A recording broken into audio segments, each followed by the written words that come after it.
Assalamualaikum warahmatullahi wabarakatuh. Ya, baik anak-anakku kelas 6. Untuk kali ini Bapak akan membahas materinya yaitu tentang iman kepada qadha dan qadar ya. Baik anak-anakku, diperhatikan ya penjelasan Bapak. Seperti biasa nanti setelah kalian mendengarkan penjelasan bisa ditanyakan mana yang belum paham ya, ditulis. Nanti kalau ketemu di kelas bisa ditanyakan kepada Bapak. Insya Allah Bapak akan berusaha menjelaskan semaksimal mungkin. Baik, langsung saja materi kali ini yaitu membahas tentang iman kepada qadha dan qadar Allah. Ya, diperhatikan. Nah, pada bab ini kita akan mempelajari satu, pengertian iman kepada qadha dan qadar. Yang kedua, penerapan iman kepada qadha dan qadar. Dan yang ketiga, hikmah beriman kepada qadha dan qadar. Jadi, setelah penjelasan ini, setelah kalian menonton video materi ini, diharapkan kalian nanti tahu apa itu qadha, apa itu qadar, ya, penerapannya bagaimana, dan apa hikmahnya ketika kita beriman dengan qadha dan qadar Allah.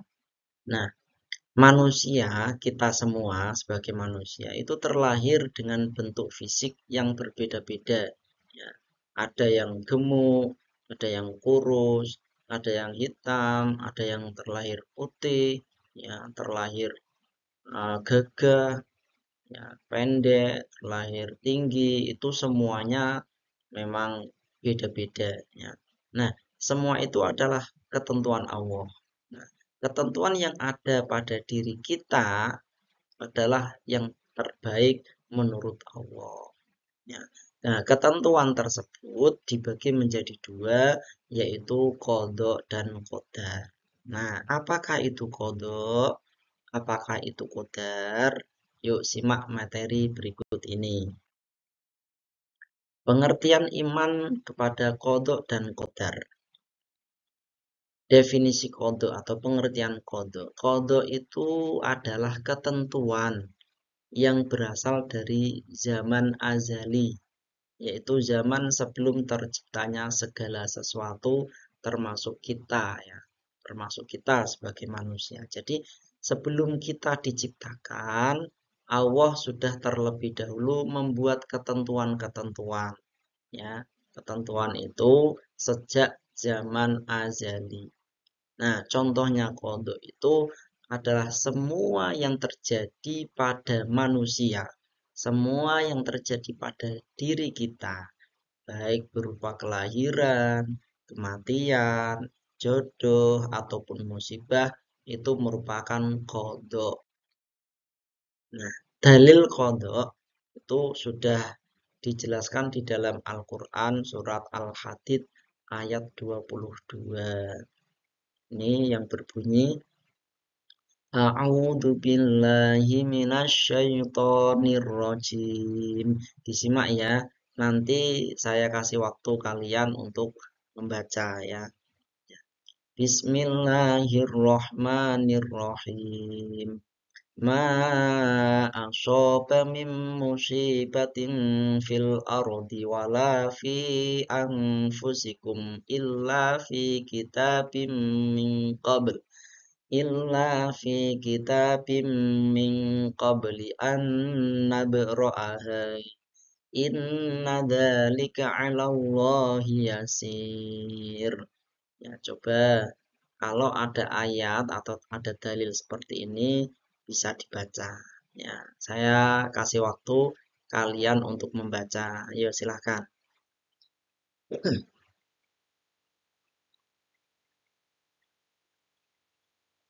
Ya, sudah dibaca ya.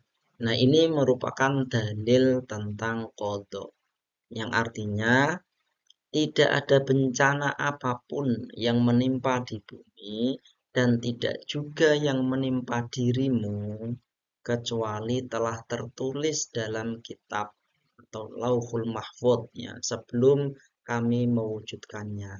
Sesungguhnya hal itu mudah bagi Allah. Ini adalah dalilnya. Kemudian apa itu qadar? Qadar itu adalah kepastian atau ketentuan yang telah ditetapkan Allah terhadap sesuatu dalam ukuran tertentu. Contohnya adalah ukuran rezeki. Perbedaan ukuran rezeki antar manusia atau antar setiap orang itu berbeda-beda. Nah, itu adalah contoh qadar. Nah, contoh qadar yang lain adalah hujan yang diturunkan di suatu daerah kan berbeda-beda. Di sini hujan, kadang di daerah sana tidak hujan. Ya. Nah, matahari terbit dari timur dan lain sebagainya. Nah, jadi pengertian iman kepada qada dan qadar Allah yaitu kita percaya, kita meyakini dengan sepenuh hati bahwa Allah Subhanahu wa taala telah menentukan segala sesuatu untuk setiap makhluknya. Jadi kalian itu sudah ditentukan ya, sudah ditentukan segala sesuatunya. Ya, karena kita semua termasuk makhluk. Nah, iman kepada qada dan qadar berarti kita harus meyakini di dalam hati kita, meyakini bahwa segala sesuatu itu sudah ditentukan ya, atau Allah sudah menentukan segala sesuatu bagi makhluknya termasuk bagi kita. Nah, jenis-jenis takdir qada dan qadar itu disebut dengan takdir. Nah, bisa dipahami ya, takdir itu terbagi menjadi dua.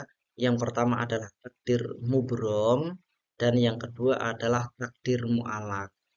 Apa itu takdir mubrom? Takdir mubrom itu adalah takdir yang sudah pasti dan tidak bisa diubah-ubah ya. Nah, kalau takdir mu'alak itu takdir yang masih tergantung. Mu'alak itu artinya menggantung, dalam arti masih bisa dirubah. Ini silahkan disimak di slide berikut ini. Takdir mubrom adalah ketentuan Allah yang mutlak dan tidak dapat diubah. Bisa dipahami ya, takdir mubrom adalah takdir atau ketentuan Allah yang mutlak dan tidak dapat diubah-ubah. Seperti contoh kelahiran, si A lahir pada hari Senin, tanggal 7, misalkan jam 7. Ya, di waktu itu si A ini pasti lahir. Tidak mungkin maju, tidak mungkin mundur. Ataupun kematian seseorang. Misalkan si A ini nanti akan mati pada hari Sabtu, misalkan jam 6 pagi. Ya, pasti hari Sabtu jam 6 pagi itu pasti akan terjadi kepada si A, yaitu berupa kematian. Ini tidak bisa diubah, ditunda, tidak dimajukan atau dimundurkan, tidak. Karena ini termasuk takdir mubrom, takdir yang sudah pasti dan tidak dapat diubah-ubah lagi. Nah, contoh takdir mubrom yang lain adalah terjadinya hari kiamat. Nanti kiamat itu pasti akan datang, pasti akan datang. Cuma kita sebagai makhluknya tidak tahu kapan kiamat itu akan terjadi, karena itu semua merupakan rahasia Allah. Ya, tapi pasti akan terjadi. Dilanjutkan. Nah, yang kedua adalah takdir mu'alak. Takdir mu'alak itu adalah ketentuan Allah yang dapat diubah oleh manusia dengan usaha atau dengan ikhtiar. Ya, jadi takdir mu'alak itu bersifat menggantung. Kalau seseorang ini mau berusaha, berarti dia akan bisa berubah nasibnya. Nah, contohnya takdir mu'alak itu contohnya adalah orang yang malas belajar itu dapat menjadi pandai apabila dia rajin.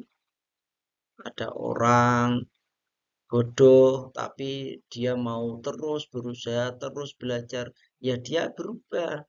Asalnya bodoh menjadi pandai. Ada orang yang berkekurangan, orang miskin misalkan. Nah, dia bisa menjadi kaya apabila dia berusaha dan bekerja keras. Ya. Kalau dia ditakdirkan miskin tapi tidak mau berusaha sama sekali, ya takdirnya seperti itu, tidak bisa tidak tidak berubah karena dirinya sendiri kan seperti itu. Nah, kalau dia mau berusaha bekerja keras, nanti pasti bisa berubah karena ini termasuk takdir mu'alak. Takdir mu'alak itu takdir yang masih bisa diubah oleh perbuatan manusia itu sendiri, yaitu dengan usaha atau ikhtiar. Nah, takdir mu'alak itu jelas ada dalilnya di dalam Al-Quran surat An-Najm ayat 39. Wa allaysa lil insani illa ma sa'a. Yang artinya bahwa manusia hanya memperoleh apa yang telah diusahakannya. Ya, jadi manusia itu akan mendapatkan apa yang diusahakan. Al ajru biqadri ta'ab. Ya, pahala ganjaran itu sesuai dengan susah payahnya. Nah, yang kedua, penerapan iman kepada qadha dan qadar.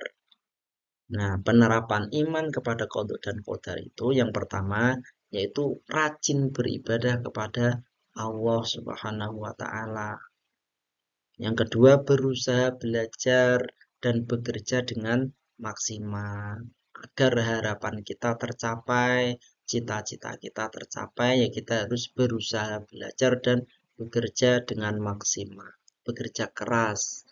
Nah, bekerja keras itu adalah mendaya gunakan seluruh tenaga dan pikiran untuk mencapai hasil yang diharapkan. Nah, penerapan iman kepada qada dan qadar yang nomor 3, yaitu menerima ketetapan Allah dengan hati yang ikhlas. Yang nomor 4, senantiasa meningkatkan potensi yang dimiliki. Nah, kemampuan kita terus diasah, terus ditingkatkan agar kita bisa menjadi yang lebih baik lagi. Dan yang nomor 5, senantiasa bersyukur terhadap semua rezeki, ya, terhadap semua rezeki yang diberikan oleh Allah terhadap kita. Nah, apa hikmahnya beriman kepada qadha dan qadar? Ya, ini hikmah beriman kepada qadha dan qadar yang pertama adalah menumbuhkan sifat rendah hati dan menghindari sifat sombong. Ya, ketika kita mau beriman kepada qada dan qadar, maka itu bisa menumbuhkan sifat rendah hati kita dan menghindari sifat sombong. Yang kedua adalah melatih kesabaran. Yang ketiga adalah menumbuhkan sikap optimis. Ya, kalau saya mau berusaha, saya pasti bisa. Yakin saya pasti bisa, itu merupakan optimis. Yang terakhir yaitu melatih berbaik sangka atau husnudon bahwa semua ini adalah takdir dari Allah. Memang seperti ini takdirnya, seperti itu menerima ya dan husnudon.